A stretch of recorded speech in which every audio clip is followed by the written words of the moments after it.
But it's a great pleasure. I'm Clive Wilson. I'm the one with the funny screen and the logos down each side, just to show recognition to the many organisations, the growing number of organisations that have helped us to look ahead to what we want the world to be like, and especially the Harrogate-centric world to be like post-pandemic. We may as well make good opportunity of a forced change and a forced time out to do what we can to build what is fast becoming the new normal. So it's a great pleasure tonight to have a conversation that is focused around investing in the green recovery. It's a great pleasure to have Jemima Parker as chair of Zero Carbon Harrogate, who will say some opening words to this meeting, but especially it's a privilege to have Andrew Jones MP, Mike Kaye from Energy Oasis, Councillor Phil Ireland from Harrogate Borough Council. So without further ado, what I would like to say first of all is thank you to everybody for participating. I can't believe this is the fourth of our post-pandemic visions conversations. We had our first one just a few weeks ago where we got everybody on. It was a much smaller number, the first one. We got everybody on to say what they were hoping for in terms of a post-pandemic vision, particularly in our own region. And from that, we decided to host a number of specific conversations that were of interest to people. Things like, what do we do with property, which was our first one. And then last week, what do we do with our transport systems in this part of the world? And we had some fantastic conversations. And I really felt for Paul Haslam, bless him. I think Paul's with us tonight. So Paul, if you're listening, this is aimed at you. First of all, you did a fantastic job of fielding the questions that were directed at you last week. And I made an observation that, you know what, when it comes to facilitating a recovery and a new green economy, we gain the most mileage when we celebrate the achievements that have already been made and we encourage more of the same. All of us have got things that we want to get off our chests, and especially when we've got members of parliament and councillors with us, we want to say things because we want something different, we want something new. But if I can encourage us today, as you're putting your questions to our panelists and into the chat box, please do make as much of that positive and celebratory as you can, because I think that is the way that we will make the biggest ground at the fastest rate. So that's my plea as somebody who is trying to keep order and a positive conversation going.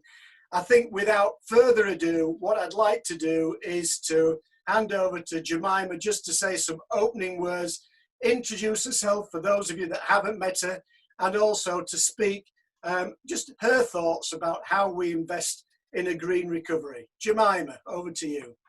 Thanks very much, Clive, and welcome. It's great to have you with us. Zero Carbon Harrogate has been around for about 5 years now, and we are a group of volunteers pushing to develop a green economy locally, a low carbon economy. We're very conscious of the urgency of action needed on climate change and the part that a creative and inspiring district like Harrogate District can play in making that transition.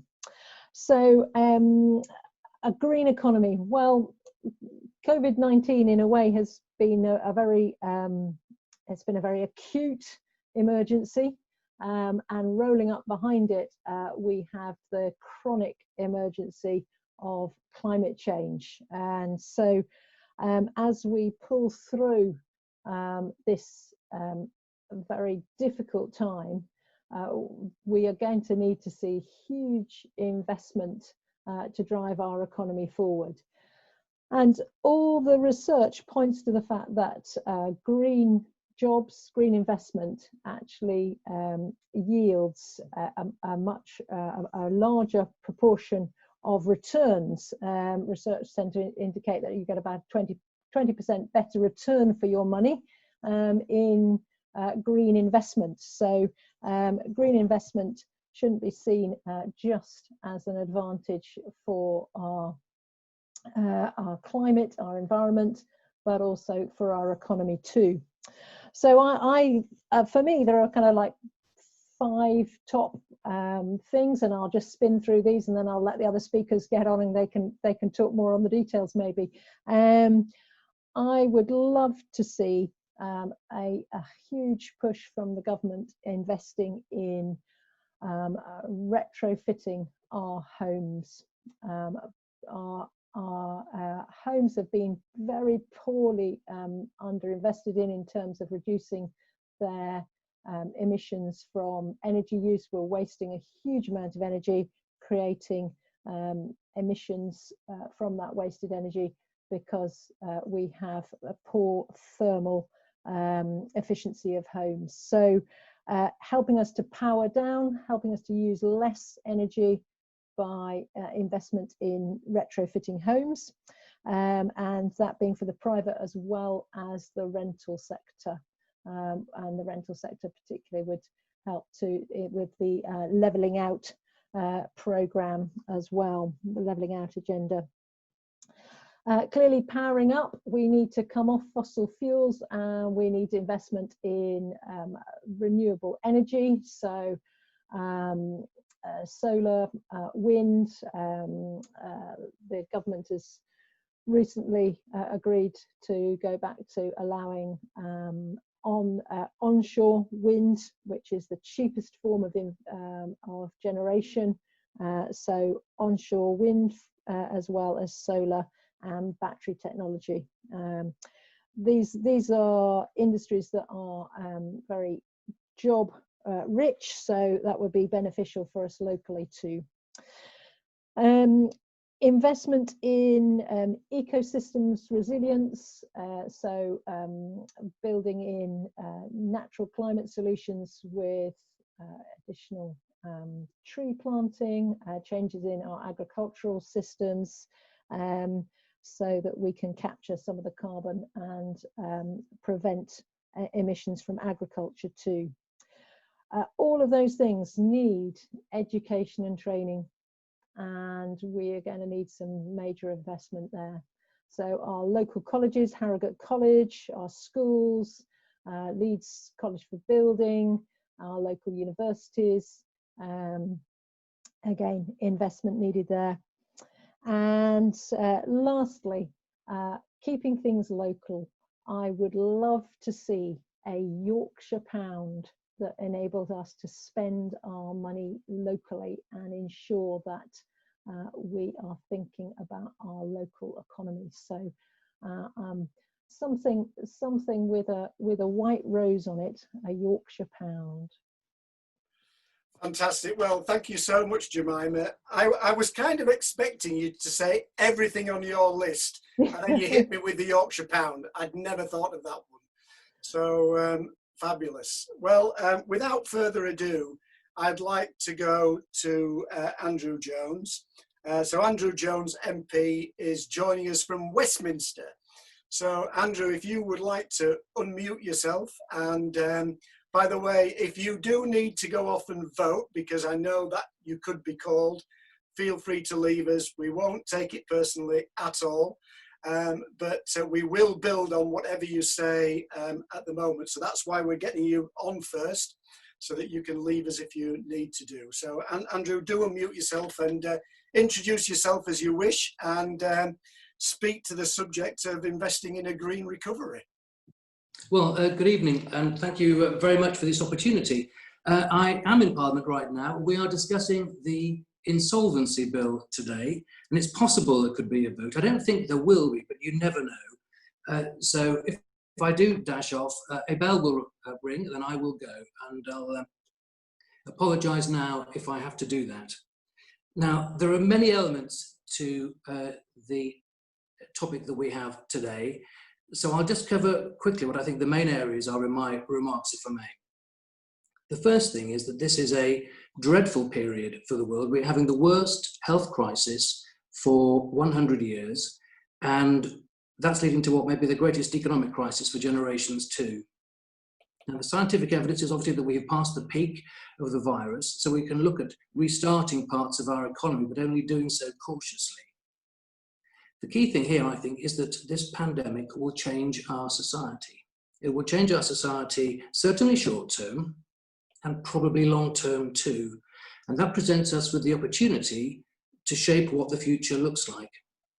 And within the tragedies that we have seen every day, there have been, I think, some glimpses of things that we can be optimistic about. For example, I think the air quality has been noticeably better. The air has been so clear and fresh. It has been fantastic. I know that people have commented upon it, and I think they'll want it to stay. I think it shows that the quality of life can be improved by environmental actions. Now, at the moment, it's only been achieved by effectively turning off the economy, which is neither sustainable nor desirable. It's also nigh on impossible to make economic forecasts right now, but there is consensus that millions of people could lose their jobs. So there will be a pressing need to revive the economy. Having worked to save lives, we must therefore work to save livelihoods. Now, in policy terms, I think it means encouraging green investment, new jobs in new industries, and I think there is consensus behind this. I strongly support it. I think it will indeed be an aid to recovery. So despite the financial challenges, which I think will be extremely profound, we have got to keep the government true to its promises for our country to be carbon neutral by 2050.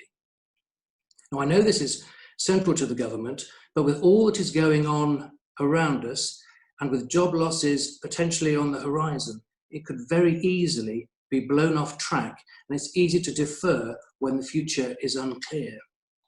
So, for example, let's look at local transport. Now, I spent many years seeking to renew and make environmentally friendly our public transport. We have a transformed rail service, we have a fleet of electric buses, but we have also been told to stay off public transport to stop infection spreading. Well, people could very easily get back into the habit of commuting or shopping via their car, which is, of course, the exact opposite of what we have been trying to do. We know that passenger cars and vans account for 70% of transport emissions. And transport is the biggest emitter of greenhouse gases. The fastest growing area has been vans, and the cause of that is estimated to be the growth in internet shopping. Now, for the last couple of months, people have been doing not much else but internet shopping. Consumer behaviour has changed, and it's hard to see that that won't be changed permanently, making it even harder for our high streets, and harder, therefore, to cut emissions too. Will the new normal be significantly more internet shopping? Will the new normal be working from home more so? So we'll need far less capacity in our commuter services. The truth is, we don't yet know. If this is the case for shopping, it will be compounding an existing trend, but it will be a reversal of the trend on public transport. And it may be that the hard-won gains will not be needed. The government has provided extra cash for cycling infrastructure, and I know there will be more of that. But I received many complaints also about this. I want to see more people cycling, and think the best way to achieve that is to achieve it safely through the segregation of infrastructure.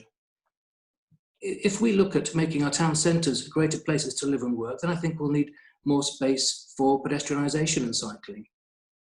The pop-up expansion of pavements to allow social distancing is obviously a short-term necessity. There are streets in many towns, such as James Street in the middle of Harrogate, where the pavements are simply not wide enough to allow social distancing to be carried out alongside businesses opening. Yet my inbox also has many items from people who are anxious about whether this could be a longer-term future. My personal view is I can see a role for pedestrianisation, but in the right place, the work has to be done to take businesses with them. If we look at power generation, yes, the government has confirmed offshore wind, onshore wind, a big approval on solar only a few days ago, new nuclear, but it's also said there will be an operational carbon capture scheme this decade, which will be a really exciting development. If we look at homes, of course we know we need more, but they must be delivered in a way which is consistent with environmental standards, and there are many other areas. I don't doubt the intentions of people or of government, whether it's local or national, to embrace a green future. I think we can see a bit of what it looks like, and it looks good. I think it is really exciting. But and this is my key point here, events and societal changes could be making it harder to deliver. We must keep making that case for change. We have to keep the government on the right long-term track and keep winning the arguments in society. For example, one of the biggest casualties in this crisis has been confidence. We have to re-establish confidence in public transport, otherwise people won't use it. And without progress on public transport, how will emissions in the transport sector be tackled? So I think we have a big task in shaping the future. My point is that even with these ambitious policies, and it's only today at Prime Minister's questions that the Prime Minister said that recovery would be by a green future. I think our battle is not to lose the ground made, not to let the plan become derailed by what are incredible events, and not to be deflected. The opportunity is huge. I think the science has been clear. I think the argument has been won in policy terms. But this is a precarious moment where events are so monumental that could easily derail things. So I think we all have a future role here, and that's making the case, showing that a green future is one we embrace, and it will offer a better quality of life. I think there is a silent majority in favour of it, but that silent majority mustn't stay silent. We need to make this a national endeavour, a clean, green, optimistic future, certainly based upon investments, but it's all about investment to improve the quality of life now and for the future. I hope there's just a few thoughts to start our conversation as we go through this call. Thank you ever so much. Thank you ever so much, Andrew. And if I could just say to people, if you have any questions for Andrew, do pop them into the chat box, and we will try and get them to him before he leaves if he needs to. And just one question to be going on with from me, Andrew. If you had to identify one strategy, just one policy initiative that would achieve mileage on climate change and help to restart the economy, perhaps by creating lots of jobs, what would be your number one policy initiative be? Well, I think it's the most complex one as well, and that is the world of housing. Housing, because we have both new and old, and we have a greater understanding about how to change the new stock that's being built, more off-site construction, better use of new materials, making sure that we build in high quality standards. It's very hard and expensive to do retrofitting, but we will need to do that if we are going to hit our climate target.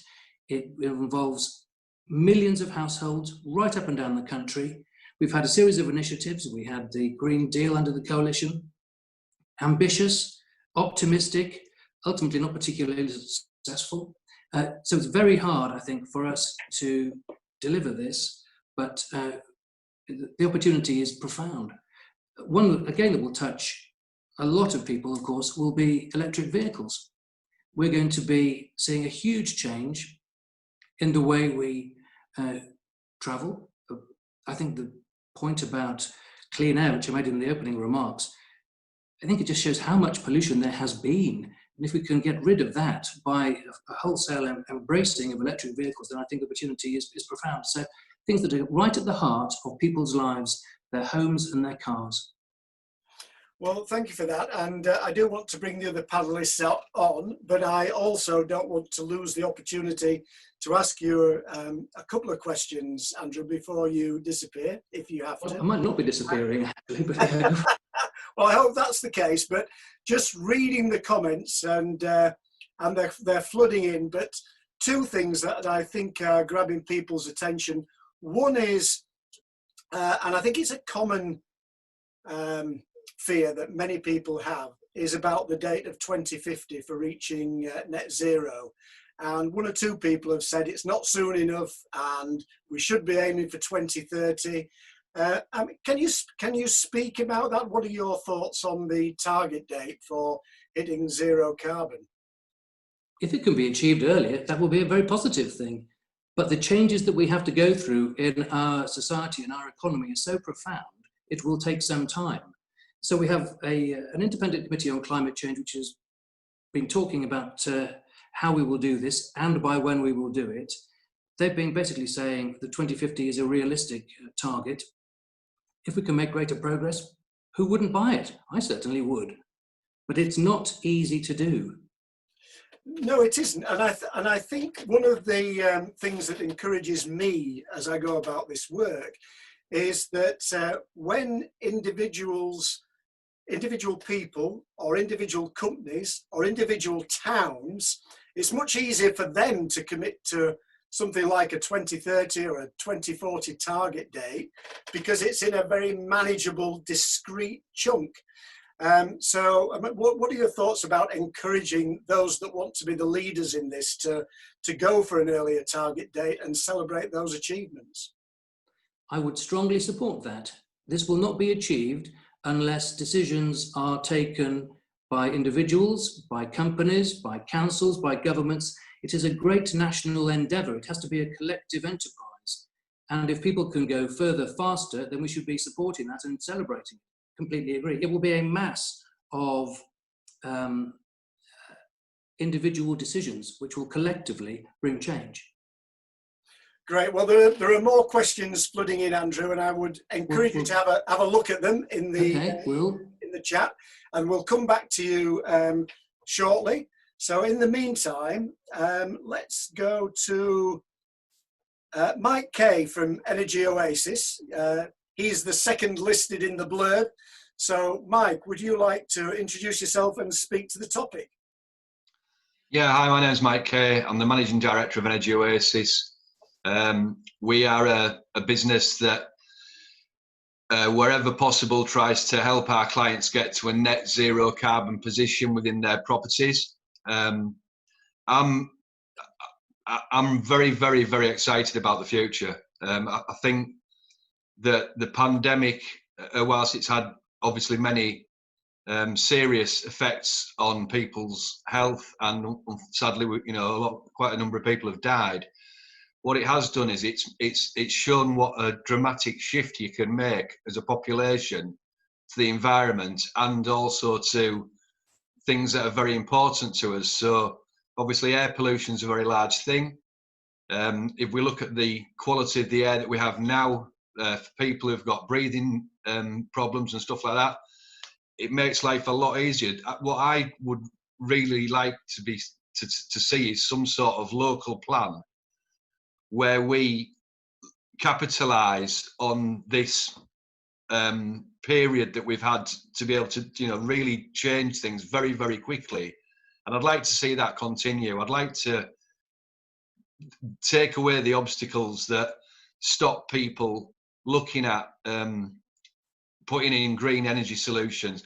I think the most important thing for me is that creating green energy is lovely, and it's something we must get better and better at.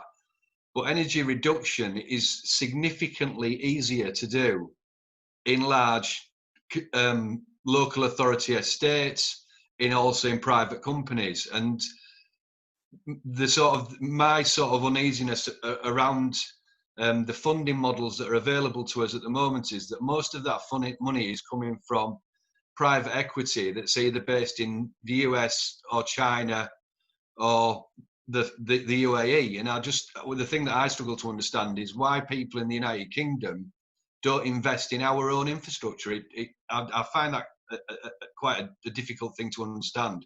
But I do think there is a huge opportunity now to really, start looking at making far more areas pedestrianised, cutting down the number of vehicle journeys that people need to make, and really focusing on energy reduction within our buildings, because you can save a dramatic amount of carbon in a very, very short period of time with a payback of sort of less than 2 years. People have got to get out of this procurement tender trap that we're in at the moment, and also commercial landlords need to be encouraged or possibly forced into delivering the energy efficiencies that their tenants require, rather than seeing that as and look at that as an enabler and a way to make their buildings more valuable, rather than seeing it as a complete and utter inconvenience. So I think that I am, I'm excited about the future. I think we can do an awful lot, but I think it's very important that we build on where we are today and we don't slip back into what was normal 2 months ago, 3 months ago. And I'm already starting to see the number of cars that are increasing, the number of people are driving to super. I think having stuff delivered to your house is a really good idea, or delivered to a central hub where you can then walk and pick it up. That to me that makes a lot of sense as well. But already we're sort of starting to slip back into what we were doing 2 or 3 months ago, and I think that needs to be discouraged. I think we need to stop doing that. But as I say, I'm really excited for the future. I think there's a huge opportunity with energy reduction and decentralised power. Can I just ask you one question, Michael? It's a bit similar to the one that I asked of Andrew, in terms of one powerful thing that could be done, and I wonder if we can couple that to. Do you have an example of something that has been easy to invest in? In other words, perhaps a quick payback time that has actually saved CO2 emissions or impacted the climate in some other way, just to give us an idea of what could be done without costing lots of new investment money. If that makes sense. Yeah, absolutely. I mean, one of the things that I spend a little bit of time doing, if you walk around at night when it's dark and look at how many buildings are lit up, whether that's an office block or a multi-storey car park. We recently completed an underground car park for Harrogate Borough Council. It took 2 weeks to do the installation. The return on investment is around 3 years. We cut the carbon footprint by about 50 tonnes, and we reduced the energy consumption by 70%. So we've got 3 other car parks in Harrogate.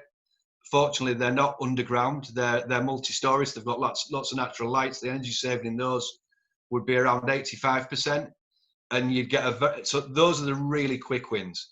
Those are they're just easy to do, and we can do lots and lots and lots of that. Then there's no reason why we shouldn't. I don't understand why we wouldn't be doing one of those a week. But yeah, that's really simple stuff. Street lighting. We've done lots and lots of work in Scandinavia over the last 6 years, where we've put in intelligent street lighting in Stockholm and the surrounding area. So we've cut the street lighting bill by 92%. And once again, I don't understand why we don't do more of that, rather than spending money on retrofitting the existing lamps with photocells, or buying a relatively cheap lighting product which has got a very short lifespan, because it fits the cost of the procurement process. So thanks very much, Michael. I'm very keen to bring the other panelists on and leave time for the questions. And if I can encourage the panelists, once they've spoken, to have a look at the Zoom chat, see if there are any questions that you would like to pick up on, and then we can do it that way. I'd like to move to Councillor Phil Ireland. I still haven't seen Andy Goulson. Andy, if you are with us and I just haven't noticed, or you're there under an alias, which is entirely possible in this world of Zoom, Andy, do please unmute yourself and just speak out. We'll forgive you if you need to interrupt us. Or if anybody else knows if Andy is having difficulties getting on and can help him, then please do whatever you can.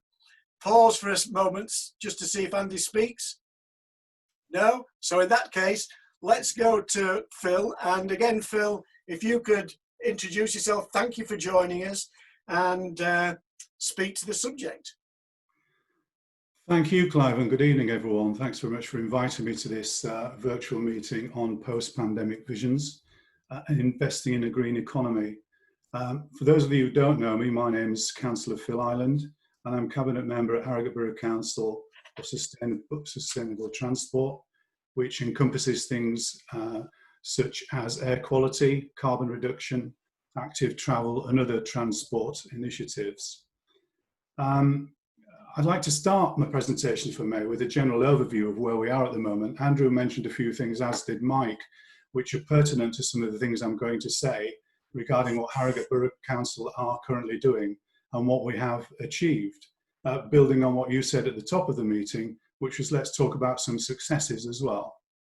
So first of all, an overview, and then a description, if I may, on what we are doing at Harrogate Borough Council to aid survival and recovery, and look at some of the specific schemes and policies which will help us achieve those objectives.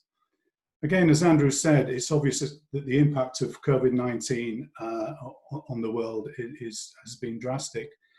And to localise it, the majority of commercial organisations in the district will be very negatively impacted, and they'll be far-reaching. That said, individual businesses will be affected in distinct and different ways. We at Harrogate Borough Council are in communication with many of those businesses, and their feedback, which is very valuable, will play an important role in our own plans. In the immediate timescale, Harrogate Borough Council have provided instant relief for businesses in executing the many forms of government aid that have been provided in the form of rate relief to specific sectors and financial grants to businesses meeting rateable value criteria. For example, we've already distributed £46.6 million worth of grants to 3,900 businesses in the district, and this done at a remarkable pace. And as a result, we've received an extremely positive response from the many businesses receiving those funds. 1,244 businesses in the retail, hospitality and leisure sectors have received a 12-month payment holiday from the 2020-21 business rates, which is valued at over £34 million. We also have 18 early year childcare providers, which have also received a 12-month payment holiday from business rates. Some success stories there, Clive, and a lot of help, which has mainly come from central government to help local businesses out. In fact, another additional discretionary grants fund was announced by government recently for eligible businesses, mainly charities, bed and breakfasts, market traders, and some small businesses in shared office space. We have a district allocation of this fund, circa £2.4 million. In addition to this huge amount of support, Harrogate Borough Council has also decided to provide immediate rent relief to all of our direct businesses who lease offices from us. We believe that landlords have a contribution to make in helping businesses, particularly in the survival of those businesses in the district. And our offer of 3 months rent relief is the simplest way of protecting our tenants. All of this support is to ensure businesses survive and will play an essential role in achieving this goal. Governments have also provided real monetary support to business in furloughing employees and a variety of tax and loan policies. Survival is the name of the game. It's the goal of the moment. But our next priority will be to try and help businesses recover and subsequently and eventually thrive in our district. And we've already started work on this. Harrogate Borough Council has formed an economic recovery task force, which we've set up to work on establishing deliverable support to companies. Some of this work is already underway in accelerating our core strategy.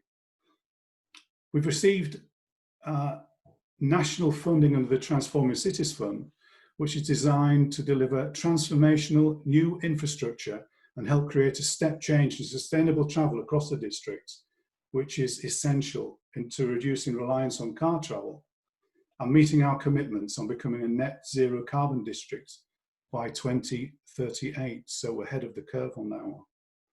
And I will mention it again later as it is extremely important. There's a lot that we can do around supporting specific key areas, such as land and buildings for growth, skills in the economy, skills transfer and change, and changes through education. It also provides us with an opportunity to accelerate change around sustainability and carbon reduction. I have a special interest in carbon reduction as it's a very big part of my cabinet portfolio. The task force, the Economic Recovery Task Force, will bring reports to Cabinet in subsequent meetings, which will flesh out the detail of some of these opportunities. There's no doubt that COVID-19 is making everybody think about how things may change. You mentioned it yourself, and Mike mentioned it in his presentation as well.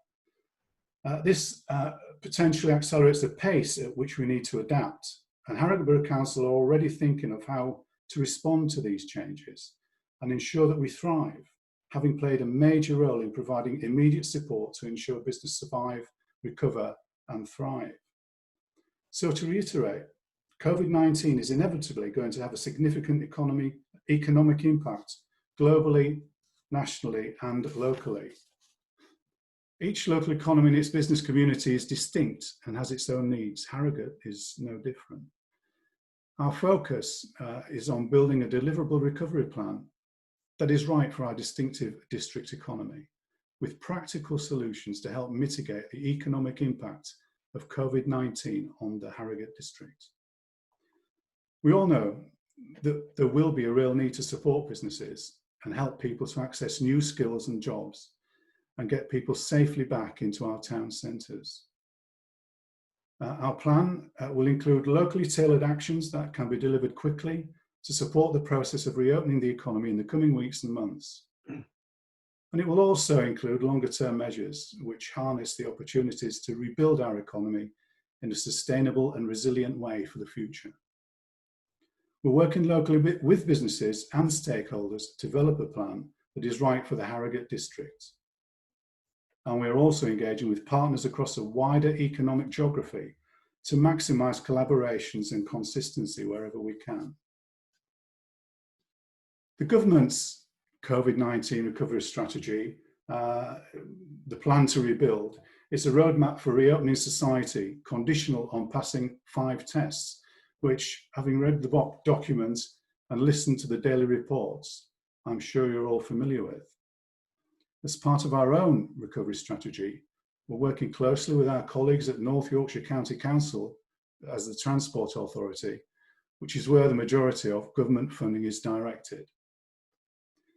I'm sure you've noticed that part of phase 1 work has already been implemented with the intervention in the town centres to facilitate social distancing. On June the 1st, we move into phase 2, which will see the phased return to schools and the gradual reopening of markets in line with social distancing regulations currently in place. On June the 15th, a wider range of non-essential retailers will reopen, and from July the 4th at the earliest, we'll begin to see significant parts of the hospitality and tourism sector reopen. I don't need to emphasise the importance of this day. It will be a watershed moment for our district, which relies so much on this sector for the growth of our economy and sustainable employment. As we move beyond the current pandemic and the economy begins to reopen, we must use the lessons learned as an opportunity to decarbonise our society. The government has recently announced a £225 million emergency active travel fund linked to COVID-19 recovery. As the Transport Authority, North Yorkshire County Council has received an indicative allocation of £266,000 out of the initial tranche of £45 million. To fund aims to help authorities deliver measures to encourage walking and cycling because of the reduced capacity of public transport as a result of social distancing. Those are the fund aims, so hopefully our colleagues at North Yorkshire County Council, who are currently assessing the guidance, will ensure the best use of this first tranche of funding. We've, as Harrogate Borough Council, sent a range of potential ideas to North Yorkshire County Council, focused around encouraging active travel, restoring confidence in public transport, and revitalising our towns and city centres, which including, but not limited to, things like temporary cycle routes, improved walking routes, widened footways, reallocation of road space for cycling and walking, temporary cycle links to the town centre, and new temporary pedestrian crossings, more cycle parking, etc. These interventions are all up for discussion with our colleagues at the North Yorkshire County Council, and we'll be confirming what's achievable very shortly. In fact, our key officer in this area has a meeting with North Yorkshire County Council tomorrow to discuss the way forward. That said, some of the key risks to the local economy, some of the key risks that we have in transport terms are things like a shift of rail and bus users to cars. And in mitigation, we've suggested measures that improve the quality and capacity of the waiting environments at bus stops, improve bus information, and walking and cycling measures that encourage everyone who doesn't want to take the bus or train to walk or cycle. Another risk is the shift to online shopping as town centres aren't seen to be safe. In mitigation here again, we've suggested comprehensive measures to North Yorkshire to make the best use of the space we have available in our urban centres, to give retailers more space in which to operate. We're also already seeing some businesses reopening, adopting these measures. Another risk is those people who've taken up walking and cycling to get back in their cars. Well, just to reiterate, we've proposed ideas to create improved walking and cycling infrastructure, and we're still supporting the Harrogate to Knaresborough cycle route, which can complement bus and rail provisions on that corridor. A further risk is the increased carbon output from people who do use their cars more. And in mitigation, we will continue our committed rollout of electric vehicle charging points to ensure that as many people as possible go electric if they don't feel they have an alternative. This, of course, comes below encouraging walking, cycling, and public transport use. These are just a few of the risks, and because we're limited in time, I'm sure we could mention more if we had more time. What would be really helpful, Phil, would I'm just conscious of there's loads of questions, so when we give you a pause in the traffic, I'll give you a chance to have a look at what is coming. But there are two things that are standing out for me, which I wouldn't mind some comment on. Several people have mentioned the Harrogate District Climate Change Coalition. There's about 3 or 4 comments and questions on there, but basically they're seeking an update in terms of how do we pick up the pace? Just to look at the question from Neil Hine, which I think is typified. How do we pick up the pace of the District Climate Change Coalition? And he also adds, seems to have some of the right people, but progress seems slow.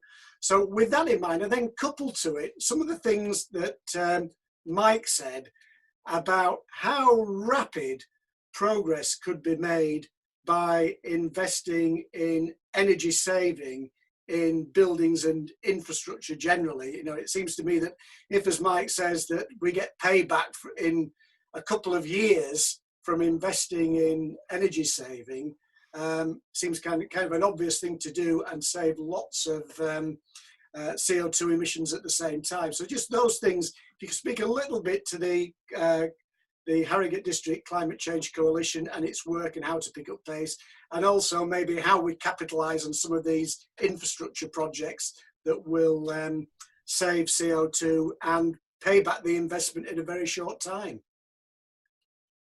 Thank you, Clive. Yeah, sure. As regards the Harrogate District Climate Coalition, this was set up some time ago, and we had a recent meeting which was very well attended, and a lot of great ideas were put forward. What we've basically done, as the workload is so heavy, is we have separated into subgroups covering such subjects as energy, transport, agriculture, etc. And we have subgroup chairs who get together in smaller groups to focus on that particular subject.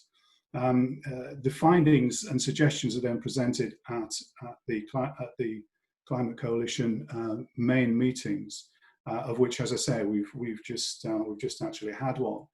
As regards the pace of change, I think, as has already been mentioned by Andrew, some of these things do take a long time.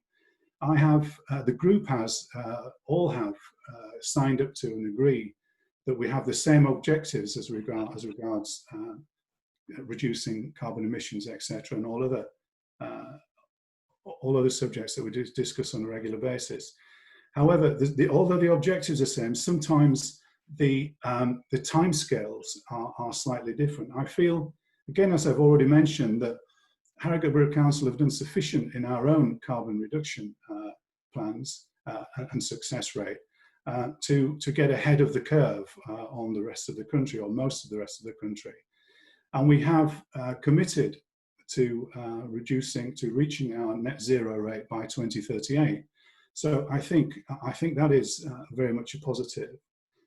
And as regard Mike's points regarding energy saving wins, he mentioned the great success we've had in Harrogate Borough Council off-street car parks, and I'm sure that when funds are available, we'll definitely be looking at extending that across the estate. Progress may be slightly inhibited at the moment because of the situation that we're in right now, but certainly I think that will be a commitment by HBC in the future, because again, as Mike says, it's such a no-brainer, as we say nowadays, on the payback and savings over a period of time. As regards housing, Harrogate Borough Council have a great commitment to providing some of the very best housing in the country, and our spend on revamping council housing has been tremendous. I don't have the exact figure with me, but I'm sure that we will be able to provide you with that if necessary. And as regard the estate in general, I do know from talking to my cabinet colleague, Councillor Mike Chambers, that there is a whole programme currently being drawn up for exchanging things like gas boilers in the council housing schemes as and when they become irreparable or outdated or obsolete, to more energy efficient ground source heat pumps and such measures. So I think that we are definitely making progress on housing and on transport, and making some good progress on the Harrogate District Climate Coalition. We've had one or two questions fired at us in the past as to why certain people are on it and why others aren't. I will make the point that it is an apolitical organisation. It's not in any way biased towards a majority or a minority party. The people who are involved in the board have all been picked for their individual skills and ability to deliver projects, and we've got a really good team. Anything that we discuss is transparent and in the open. Our previous meeting notes, I think, are now on the Harrogate Borough Council website. We're looking at developing our own website outside of the HBC site, which will be something that we were talking about probably to implement sometime next year. There are obviously restrictions on that being associated with confidentiality, etc., on the HBC site. So we are developing along a lot of fronts with the Climate Coalition. We're doing it at pace. To some, it may not seem quick enough, and we'll try and step that up wherever we can. But our difficulties, again, as Andrew touched on, are always, or usually, should I say, are surrounding funding and coming from central government, and implementing various other priorities, which do seem to, priorities are always there. So we will achieve what our objectives, our set objectives are, which again are on the Harrogate Borough Council website. Thank you ever so much, Phil. And just one observation that has been made about the target date of 2038. I mean, first of all, it's great to see Harrogate making that mark and aiming for 2038. And James Smith asked a question. 2038 is for the council operations, not the district as a whole, question mark, which was confirmed by Jemima, who said that, yes, James, the coalition has not set a target date for the whole district. I just wonder, and I don't necessarily want a response from you, Phil, right now. We can perhaps bring it up in the conversation as we move forward. But is there an opportunity to try and get the backing of businesses and other organisations and individuals who will sign on to the same target date of 2038 and become part of a movement that is aiming for that, or even an earlier date, to help us reach to net zero? So don't respond now, Phil, but maybe it's a thought that we can peruse and take away. And I want to come back to Andrew, who I think is still with us. So Andrew, thanks for staying. And I take it you've not been asked to go away and vote. Do unmute yourself. I hope you've had a chance to look down some of the questions and the thoughts that are coming through the chat line. And is there anything you'd like to take this opportunity to pick up on and speak to our audience? Yes, well, firstly, I just had a little note that we're unlikely to vote this evening, so that's a positive, particularly as the new procedure takes an age. There are many really good points here. I've just noted some down. If you're okay, I'll just reply to a few. If people are happy with that. Yes, go ahead. Do okay, reply right. verbally, and do also feel free to reply in the chat at any time. But go ahead and pick a few to have a go at, Andrew. Okay. Well, the first point is about resources. You know, Kirsty's made the point about, is local government getting enough resource to support its work? Well, I think this is a very hard topic because we simply don't know the impact of this economic crisis.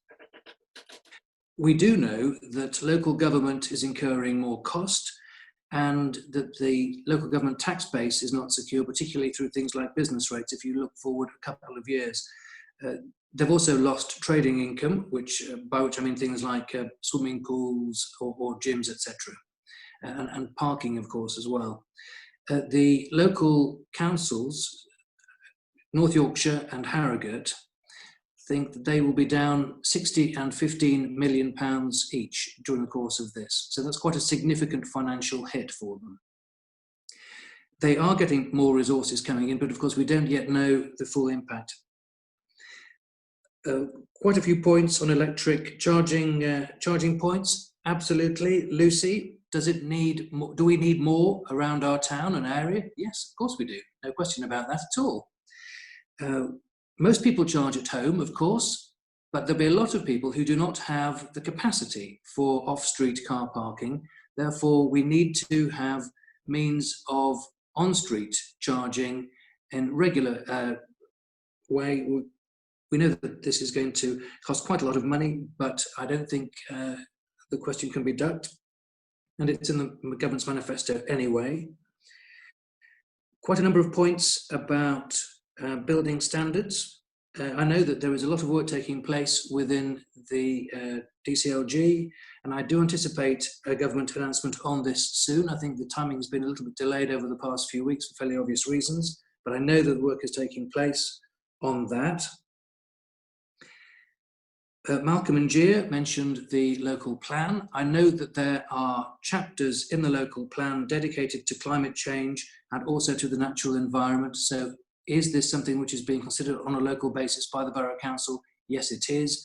And the Borough Council has, of course, I think, just voted to adopt their local plan. Bill and Shan, Council HS2. I don't agree with that, to be honest. I think that we do need to invest in our transport infrastructure.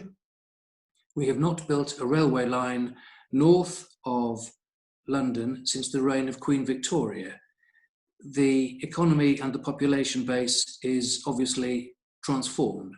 So if we make the decision that we need extra capacity in our transport network, which I think we have all agreed that we do, then the next question is, what form will that take? Will we use new technology?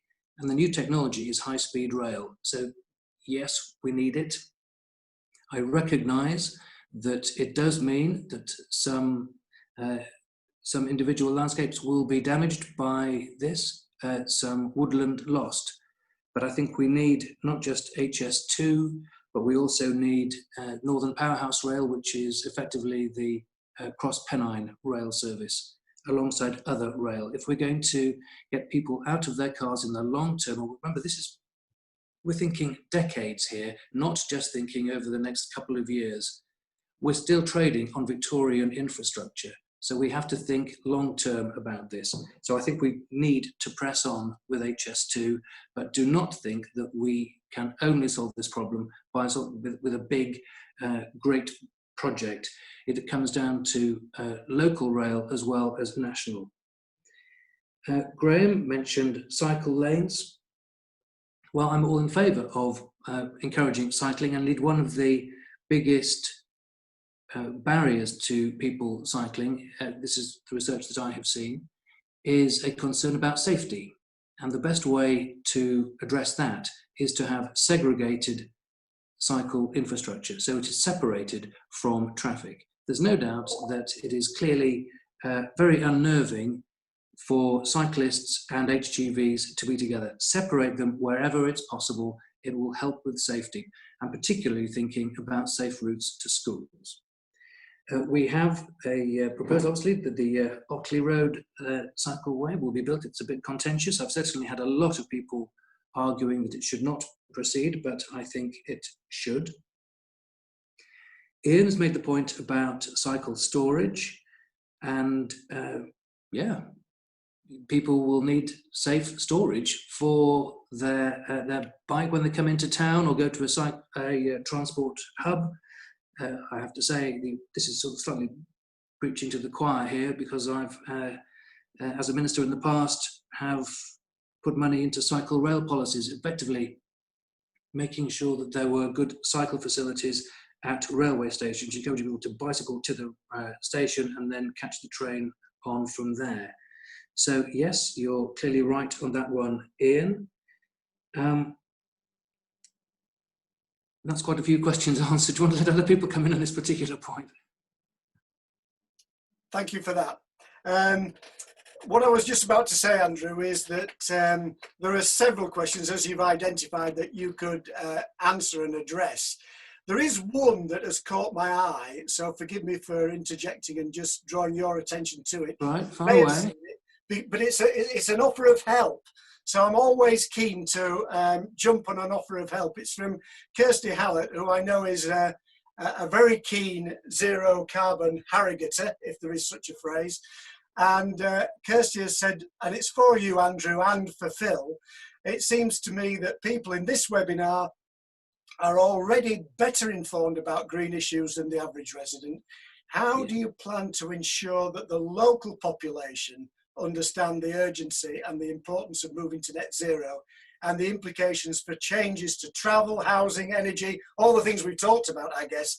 And the key bit of the question is, how can we help? So any thoughts for Kirsty about how the people on this webinar, and I guess in particular the Zero Carbon Harrogate Alliance, if I can call it that, how can we get behind and bring this to the attention of the masses so that we get a groundswell of enthusiasm for the things that matter?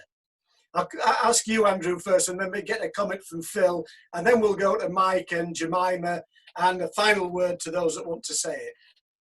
Okay, well, I think this is a really important point, and it was right at the heart of my comments. We can only achieve progress when we all take some responsibility.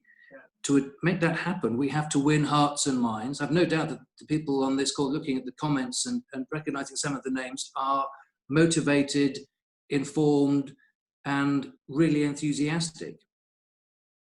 It isn't everywhere. So I think the key thing is we have to keep talking about it and demonstrate, whether it's the cost savings that Mike was talking about, which are so significant in cost savings too, the financial savings as well as carbon savings. So keep talking about it, keep demonstrating that this agenda is going to improve the quality of life that we all enjoy in our area and in our country. Then I think we will take everybody with us. Fantastic. And if I can add to that, one of the ways these days that we can do that is that when we see good news, whether it's on social media or in the news or the Harrogate Advertiser, or whether it's a notice from the council, it is so easy these days just to copy that and paste it into our social media streams, whether it's LinkedIn or Facebook or Twitter, and create that groundswell so that people know what it is that we're celebrating. Phil, some thoughts for you on that point about how can we help? Feel free to unmute. Thank you, Clive. Yeah, Andrew certainly covered some of the main points there, but and to me, the main issue I think is modal shift of people's attitude and the way they operate currently. We did have, I mean, I was involved with Jemima in the switch off campaign at Starbeck Crossing, which I thought was extremely successful. When the crossings came down, obviously a lot of people kept their engines on, and the idling campaign had a lot of volunteers there persuading them to switch off. And the number of people that were asked, the majority of them did comply and switch off their engines, but it was obvious that a large percentage of those were simply unaware of the fact that they were, whilst they were stationary, they were adding to the high pollution in that area. So I think that's one basic form of educating the population into how they can positively contribute. Things that hit the pocket usually are a great motivation, like not saying that any of this is going to happen, but it has been mooted many times that increased parking charges do dissuade people from coming into town in their car. Obviously, that needs to go hand in hand with improved public transport and active transport schemes and segregated cycle lanes. Pedestrianisation, of course, is also another subject which has been discussed from time to time, which does usually persuade people to take sustainable transport methods to get into town because there's a bigger environment and open space to move around in. But yeah, it's a difficult question we're talking in this forum to the converted, I'm sure, but there's a large percentage of the population out there who are wedded to their cars, who jump in them to do the average Harrogate 1.6 miles at 5 or 6 miles an hour, take their kids to school on a 500-yard journey. I can see it from my office window almost every day when schools are operating. So changing those minds is the difficult task. I haven't got a universal panacea on how we're able to do that, but I think it's something that I think will take time, and certainly this pandemic that we're in at the moment, I think, is focusing minds more on sustainable travel methods, active travel methods, and actually trying to be a little bit nicer to each other, in virtual conversations or distance conversations, or on the street, people just walking and chatting and within the guidelines, of course, and tending to be a little bit nicer to each other, I think, by doing that, rather than sometimes one can talk to people about things like switching the engine off. And there were one or two people who were quite taken aback and quite upset and disappointed and aggressive that they've been told to switch their engine off. And in fact, a few refused, So as long as we have a certain percentage, albeit small, of people with that attitude, they unfortunately will be the last in the long list of people that we need to convert. So to speak precisely to Kirsty's plea and to almost task Zero Carbon Harrogate and others that want to make progress, what one thing would you like to see Zero Carbon Harrogate do to engage the majority of the people in our area? Well, it's difficult to say, really, Clive. I mean, I think we've already ranked the main items, both Andrew and myself, that would have the biggest impact. I know Jemima and her team at Zero Carbon Harrogate have got their own ideas on how to do this in a gradual way, and I'm not against. In fact, you know, I do agree with all of them. Whether one can rank them in that which would make the greatest impact to start with, then clearly dealing with the use of cars, because they, as was said earlier, do contribute the largest percentage to carbon in the economy. Dealing with cars and transport, working with the council to look at, you know, ways of reducing the number of car journeys with things like child miles for schools and other initiatives, which I'm sure would help tremendously. Thanks very much, Phil. I'm going to move on to Mike and Jemima because they've been waiting there patiently. And I am conscious of time ebbing away, so we may not get round as many. It would be great to go around everybody and just ask what most inspired you from the comments of all our panelists tonight. We won't get that audible, but we can get it in the comments. So while we're on to our last conversations with Mike and with Jemima, if everybody could just add to the comment box, what is it that you've heard tonight that has most inspired you? And in particular, if you feel moved to do something, whether it's to start cycling into the town centre or write to Phil or Andrew, then please do say so. Just add your comments in, and that will encourage us to take more action. So let's save Jemima to the end, give her the last word. And Mike, if you could keep your comments reasonably brief, but if you've spotted anything in the chat that you'd like to pick up on or to add anything to what Phil and Andrew have already discussed, what are the main messages you'd like to get across? Well, one of the things I'd just like to pick up on something that Phil said earlier in the conversation about the support that the council have given to businesses in the local area.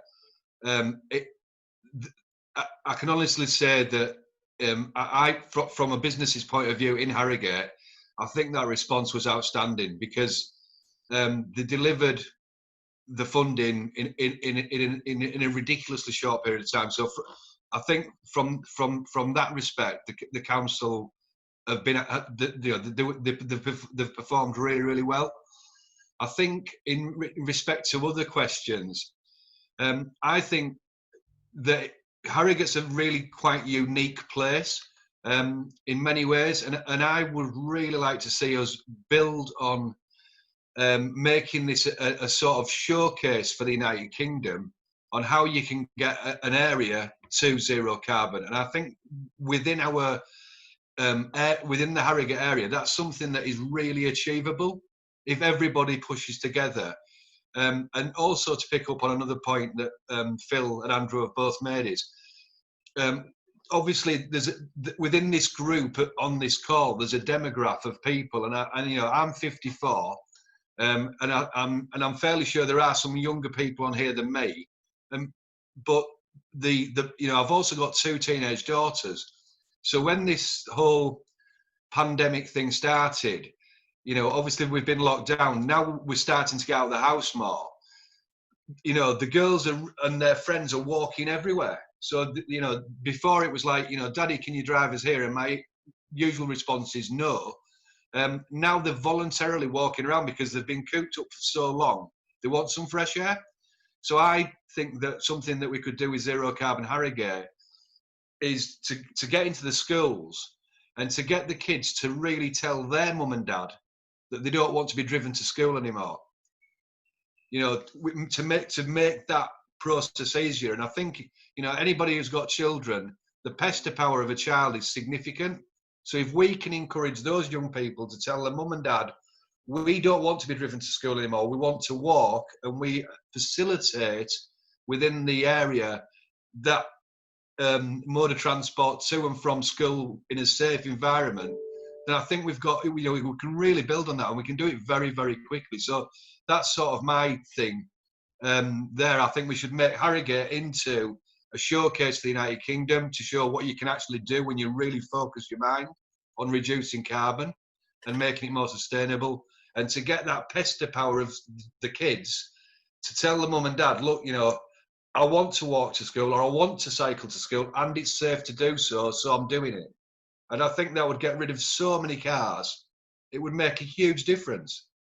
Do you know what, Mike? I'm finding this really inspirational. And as you're speaking, I'm wondering whether we shouldn't take the Zero Carbon Harrogate label and add it to our roundabouts, our cycle lanes, our pedestrian ways, to all the road signs that we've changed in order to make this city and the surrounding areas more eco-friendly, for want of a better way of putting it, and to turn it from being a group of people into a regional movement to be proud of and celebrate it in as many ways as we can. So even, for example, the car park that you mentioned earlier on that has reduced its carbon loading and saved the local authority money, there should be something at the entrance and the sign of that car park that says Zero Carbon Harrogate in action. Absolutely. So that's my thought, and I'm saying this part as a cue for Jemima to come on and say a few things. But Jemima, before I do, I know there will be all sorts of people in our audience who feel, I've just got to say something. I can't open the doors to everybody, but for the first people that I see with their hand up, if you'd like to say something really briefly, I'm going to give you the opportunity for maybe two people just to say a sentence or two about this evening and what you'd like to see going forward. And Charles, you're the first, so unmute yourself and just speak for a minute on this subject.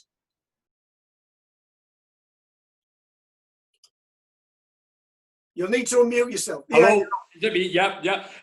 One question for Andrew. Will the government give us? Not a question, Charles. We need a green investment bank. Base it in the north of England, base it in Yorkshire. Fantastic. Thanks, Charles. So who else? Anybody else want to stick their hand up that I can see? I'm trying to flick between two screens. So not seeing anybody. Looks like the floor could be all yours, Jemima. Anybody with a hand that wants to go up? No? In that case, Jasmine. So unmute yourself and tell us what you think. Well, earlier Andrew was saying how, you know, it's really important that we make sure that the green agenda, which is there, doesn't get derailed, you know, doesn't get sort of pushed down the list of priorities with all the other emergencies going on. So yeah, I'd just be interested to know, well, what can we do to make sure it doesn't get derailed? Yeah, and again, it's really positive to see everyone here really behind the green agenda and wanting to push it forward. Fantastic. Well, much as I'm tempted to pass over to Andrew, I'll resist. I'm going to let Jemima do the wrapping up because I promised to get everybody away before 7:30 so that you can go about dinners and evenings entertainment. But before I do, just to say an absolute huge thank you for Andrew and Phil and Mike for giving up their time to be with us and for inspiring us with their thoughts about how we use the green agenda to stimulate an economic recovery in our part of the world. We're really grateful for taking the time to engage with us. And I'm just going to hand over to Jemima. I'm going to let her have the last words, and then I'm going to shut the show down. So thank you, everybody, for joining us. Over to you, Jemima. Thanks, Clive. And thank you very much to Mike and to Phil and to Andrew. And it's so encouraging to have, just thinking particularly of Phil and Andrew, having our political representatives behind this agenda, and just really encouraged by that this evening. And Andrew, I just hearing you say that this is a fragile moment. Quite early on in the call, you were saying this is a fragile moment, and we, as Jasmine's just picked up, this agenda may be derailed. I'm very conscious that we really do need to look to you and our other elected representatives to show really strong leadership at the moment, and anything that we can do to support you in that, please ask, because we saw with COVID-19 how for our government the science was made clear, the risk was assessed, and really radical action was taken to save lives. And with climate change, we need exactly the same thing. And we need, the science is clear, and we need the government to be telling us that science, because, those of us in the room now know it, but we need the whole of society to understand it. We need political leadership to tell us what the risk is. Again, the people in the room here know that, but lots of people don't. And then we need some serious actions, as you know, and for some intervention, for some rapid change. And once people get what the science and what the risks are, then actually, as we've seen with COVID-19, people are prepared to have major behavioural change when they know what they're facing. And if we don't decarbonise by 2050 or sooner, a 66% chance of tipping over 1.5, to me, 66% isn't good enough odds. So, I think when other people see that, I think they might be prepared for change. So, but just to sort of sum up, leadership, parliamentary leadership would be fantastic.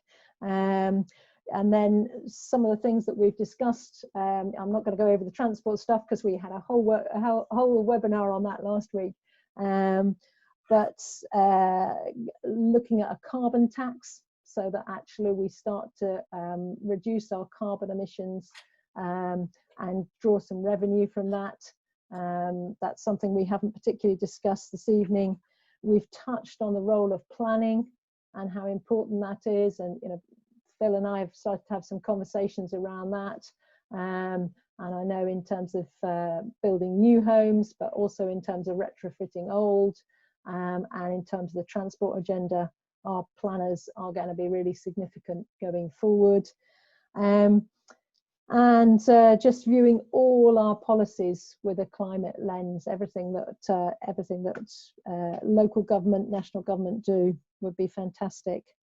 And I just want to kind of finish with one last thought in terms of the economy going forward. At the moment, we measure the success of our nation on one metric, GDP. And it doesn't talk about our health, our happiness, our resilience for climate change, the quality of our air, the health of our soils, all sorts of things. And I would just love us to go down the route of Iceland, who've developed a 38 metric assessment for the health and well-being of the nation and how it's succeeding. And then I think we might begin to pick up as a much happier, healthier, more equitable nation going forward. So do look at the example of Iceland, and that it would be great to go down that route. But thank you very much for your time, and I really appreciate the really constructive discussion that we've had this evening. Zero Carbon Harrogate have put together some post-COVID actions, and they're up on our website if you want to have a look at those. And we're always very happy to have people join us to become members or just to come along to more of this series of webinars or others of our events. So thank you. Thank you very much, Jemima. And just to pick up on that last point, for those of you that maybe haven't seen it, if you go to the Zero Carbon Harrogate website and to the events page, you will see that there are 2 further post-pandemic vision conversations to be had. One is next Wednesday, June the 10th, where we will be talking about what shape could a Harrogate carbon offsetting scheme take.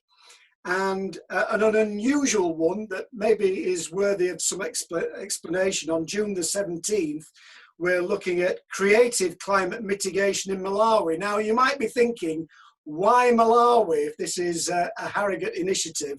Well, just to say that we will be having at both those events, I hope, Claire Collins, who runs the local office for the Open Arms Infant Homes in Malawi, and Claire runs this as a Harrogate-based charity. So Open Arms was first started by Neville Beavis, who is a good friend of mine. I've known him for years, and they do amazing work out in Malawi, and they've made the connection out there between reforestation of the country and the ability of that country to look after the many orphan children that have been as a result of HIV and everything else. So we can take interest in that at the events on the 10th and the 17th. So just go to the Zero Carbon Harrogate webpage, look at the events, register in the usual way as you did for tonight.